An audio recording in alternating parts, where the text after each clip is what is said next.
एक गांव में एक बूढ़ी औरत निर्मला रहती थी। उसका एक पोता जिसका नाम चंदू और एक पोती जिसका नाम चांदनी था। निर्मला की बहू और उसका बेटा दोनों भगवान को प्यारे हो गए थे, इसीलिए वो अपने पोता और पोती का ध्यान रखती थी। निर्मला के पास ना तो घर था और ना ही कोई खाने के लिए कोई चीज़ और ना ही कोई पैसा था, इसीलिए वो अपने पोता पोती के साथ यहाँ वहाँ भटक रही थी। वो बूढ़ी औरत अपने पोता पोती को लेकर शहर की तरफ जा रही थी। तभी उसका पोता कहता है कि दादी माँ, मेरे पैर दर्द कर रहे हैं। तभी बूढ़ी औरत कहती है कि बेटा कोई बात नहीं, और मैं तुम्हें अपनी गोद में उठा लेती हूँ। बूढ़ी औरत उसको अपनी गोद में उठा लेती है और चलने लग जाती है। थोड़ा आगे जाते ही बच्चे अपनी दादी माँ से कहने लगते हैं कि दादी माँ, हमको बहुत भूख लग रही है।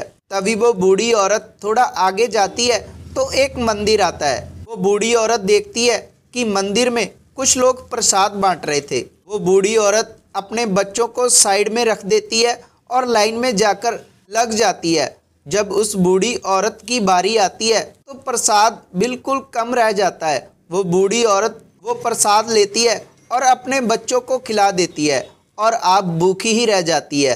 बच्चे कहते हैं दादी माँ, आप भूखे कैसे रहोगे? तभी उनको बूढ़ी औरत कहती है कि तुम टेंशन मत लो, मैं तुमसे बड़ी हूँ, मैं 2-3 दिन भूखी रह सकती हूँ। तुम बच्चे हो, तुम भूखे नहीं रह सकते। तभी अगले दिन वो फिर भटकते भटकते शहर की तरफ चलने लगते हैं और रास्ते में उनको एक कच्चा सा मकान, कुटिया दिखाई देती है। वो सोचते हैं कि आज यहीं पर रुक जाते हैं। वो तीनों वहीं पर रुक जाते हैं। कुटिया से थोड़ा दूर एक शिव मंदिर था। बच्चों को फिर से भूख लगती है। वो बूढ़ी औरत उस मंदिर में जाती है तो वो देखती है कि मंदिर में काफ़ी भीड़ थी।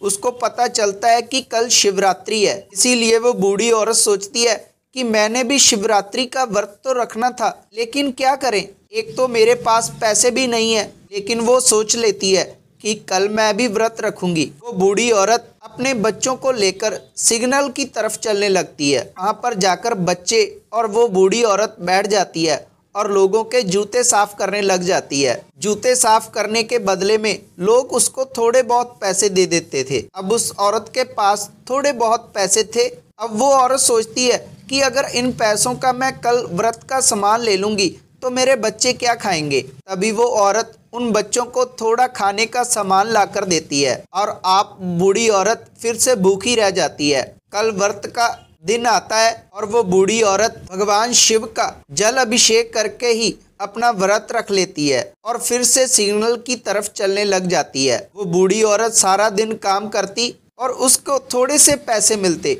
उस पैसों की मदद से वो अपने बच्चों को खाना ला कर देती। अब वो बूढ़ी औरत 3 दिन से भूखी थी, लेकिन व्रत वाले दिन शाम को वो बूढ़ी औरत भगवान शिव के मंदिर जाती है और उनके दर्शन करती है। तभी अचानक से उसको चक्कर आ जाता है और वो औरत वहां पर गिर जाती है। तभी अचानक से एक पति पत्नी आते हैं और उन बच्चों से कहते हैं कि बच्चों, ये औरत क्या तुम्हारी कुछ लगती है? तो वो बच्चे कहते हैं कि हाँ, ये हमारी दादी माँ है, इन्होंने 2-3 दिन से कुछ नहीं खाया, इसीलिए ये यहाँ पर गिर चुकी है। तभी बच्चे और वो पति पत्नी उनको उठाकर कुटिया में ले आते हैं और एक थोड़ा सा पानी उसके मुंह के ऊपर मारते हैं और बुढ़िया को होश आ जाता है। बुढ़िया अपने बच्चों से कहने लगती है कि तुम मुझे यहाँ क्यों लाए, मैं तो भगवान शिव के मंदिर जाना चाहती थी। तभी वो पति पत्नी कहते हैं कि तुम भगवान शिव को छोड़ दो, तुम अपने बच्चों पर ध्यान दो। तभी वो बूढ़ी औरत कहती है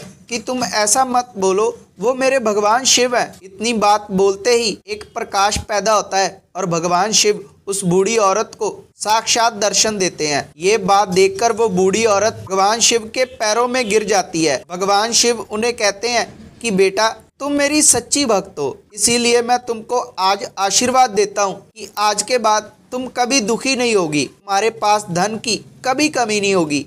ऐसा बोलते ही उस बूढ़ी औरत का घर एक अच्छे महल में बदल जाता है और उसके घर में सोने चांदी के बर्तन, पैसों के बर्तन भर जाते हैं और वो बूढ़ी औरत अपने बच्चों का अच्छे से ध्यान रख सकती थी। ये थी आज की वीडियो। अगर आपको वीडियो अच्छी लगी तो वीडियो को लाइक करना और आपका अपना चैनल शिव को समझो जरूर सब्सक्राइब करना और बेल नोटिफिकेशन जरूर ऑन करना, क्योंकि ऐसे ही वीडियो हमारे चैनल पर आते रहते हैं और वो आपको सबसे पहले मिल जाएंगे। तब तक के लिए धन्यवाद।